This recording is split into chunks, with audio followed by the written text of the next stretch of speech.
pupunheira é um importante alimento para a população da Amazônia. Mas os pesquisadores do INPA, Instituto de Pesquisas da Amazônia, descobriram uma nova utilidade para a palmeira: o uso da madeira para produzir móveis. A pupunheira pode chegar a 20 metros de altura. O período de produção de frutos e de palmito é de 2 a 10 anos de idade. Nós estamos aqui na Estação Experimental de Fruticultura do INPA e é onde está começando todo o processo de produção de móveis a partir da pupunheira. O pesquisador Jaidir Rocha chegou à conclusão que o aproveitamento da madeira pode se transformar num negócio rentável. Essa matéria-prima, quando ela é abatida, ela apodrece nos locais e a partir de agora nós acreditamos que a indústria moveleira vai aproveitar esse material, porque é uma matéria-prima que sai praticamente a custo zero, porque o investimento inicial é para a produção de frutos. Como é que é feita essa seleção?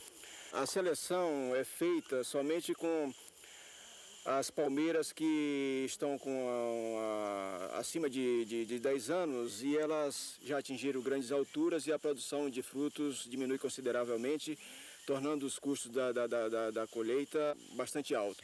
Esta e esta aqui serão retiradas da touceira, ficando somente os pé-filhos, este e este aqui, que vão dar continuidade à produção de frutos.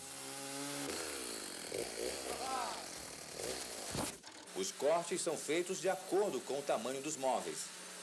O cuidado é para se tirar apenas a parte das laterais da palmeira. Ela é mais escura, a parte clara não é utilizada. Este equipamento indica a resistência do material. A máquina aqui está mostrando que a madeira da pupunha apresenta uma resistência extraordinária, sendo considerada a resistência maior do que qualquer madeira da Amazônia que já foi estudada até hoje. Em termos comparativos, é superior à madeira do mogno 3 vezes. Protótipos de mesa e cadeira já foram produzidos com sucesso. Saem 40% mais baratos que os feitos com as espécies tradicionais da região. Nas plantações comerciais de pupunha do Centro-Sul, que exploram basicamente o palmito, o aproveitamento da madeira não é viável, porque a palmeira é cortada com 2 ou 3 anos de idade.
Jornal da Globo, com Ana Paula Padrão. Boa noite. Nas últimas semanas, não há cidadão que não tenha se impressionado, se chocado mesmo com o número de casos de violência no país. Violência que não se restringe mais aos grandes centros, aquelas cidades onde esse assunto é recorrente. Hoje, nós do Jornal da Globo recebemos uma reportagem de Manaus sobre o terror que gangues de jovens vêm espalhando na cidade. Eles não se constrangem em dizer que matar é um ato quase banal. O caso é tão grave que foi criada uma delegacia só para reprimir as gangues. E em 15 dias, 60 pessoas foram presas. Você vai conhecer essa história agora no Jornal da Globo, que vai mostrar também. A violência das gangues aterroriza a cidade de Manaus. Para combater os crimes praticados por jovens e adolescentes, foi necessário até criar uma delegacia especializada, conhecida como Antigaleras.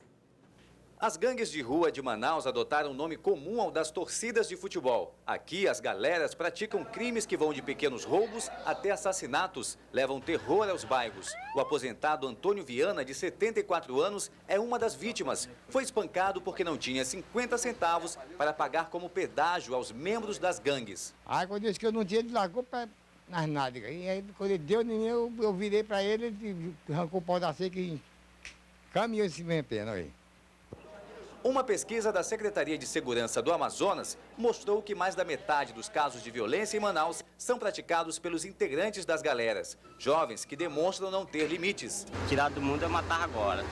A polícia conseguiu traçar um perfil de quem faz parte desses grupos. A maioria tem mais de 18 anos, é de baixa renda e usa tatuagem para identificar a turma a que pertence.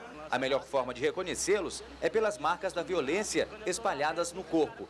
Hoje são mais de 600 galeras em Manaus, mais de 3.000 seguidores. A situação ficou tão preocupante que até uma delegacia foi criada só para prender os integrantes das gangues. A Antigaleras é a mais nova e já é a mais movimentada. Em apenas 15 dias, 60 pessoas foram presas. Os crimes diminuíram, mas as celas estão lotadas. Uma parte dos presos foi parar na cadeia pública, outra na penitenciária. E eles não param de chegar. O governo já pensa em alugar galpões. Eu creio que no caso de uma grande operação, realmente nós precisaríamos de um local maior. A polícia corre.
Dois inquéritos foram abertos para investigar o naufrágio do barco Princesa Amanda, no Rio Solimões, a 38 quilômetros de Manaus, no fim de semana.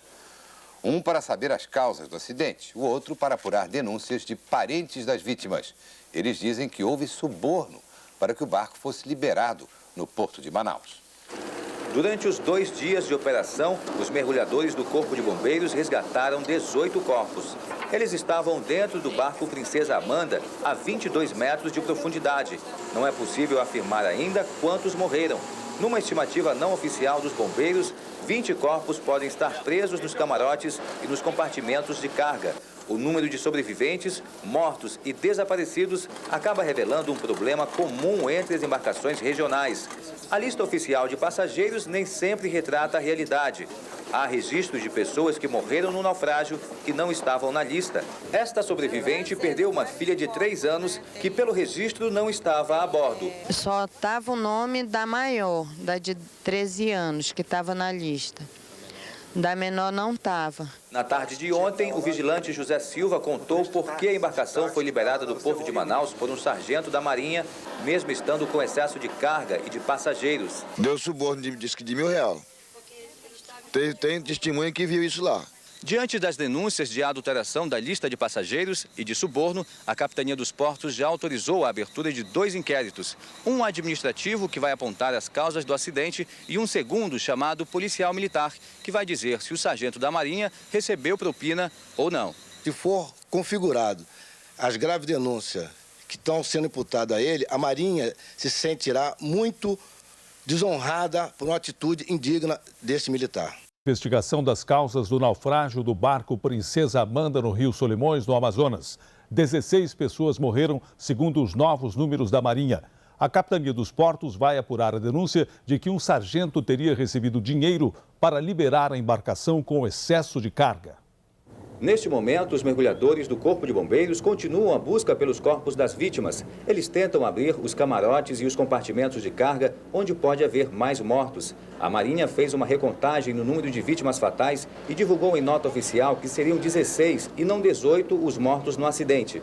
A Capitania dos Portos já deu início ao processo de investigação para apurar se houve suborno de um sargento da Marinha para a liberação do barco Princesa Amanda do Porto de Manaus com excesso de carga. 4 testemunhas já foram convocadas e vão prestar depoimento hoje às 4 da tarde, hora de Brasília. Foram convocadas, uma esteve aqui no sábado e se comprometeu a retornar hoje. Outros 2 estiveram aqui ontem e vão depor hoje também. Os 53 sobreviventes do Princesa Amanda já estão sendo procurados pela Associação de Sobreviventes de Naufrágios na Amazônia. A instituição não governamental vai entrar com uma ação do Ministério Público Federal contra o comandante da navegação, que está foragido. Nós temos a obrigação de fazer isso por essas pessoas, porque nós também passamos pelo mesmo problema. Este é o 5º acidente de grandes proporções com barcos na Amazônia em um ano. São 118 mortes confirmadas e vários desaparecidos. Fábio Melo, Jornal Hoje, Manaus. Chega a 20 o número de mortos no naufrágio do barco Princesa Amanda, na Amazônia. 2 dias depois do acidente, a Marinha está investigando a denúncia de que um sargento da Capitania dos Portos teria recebido dinheiro para liberar a embarcação com excesso de carga.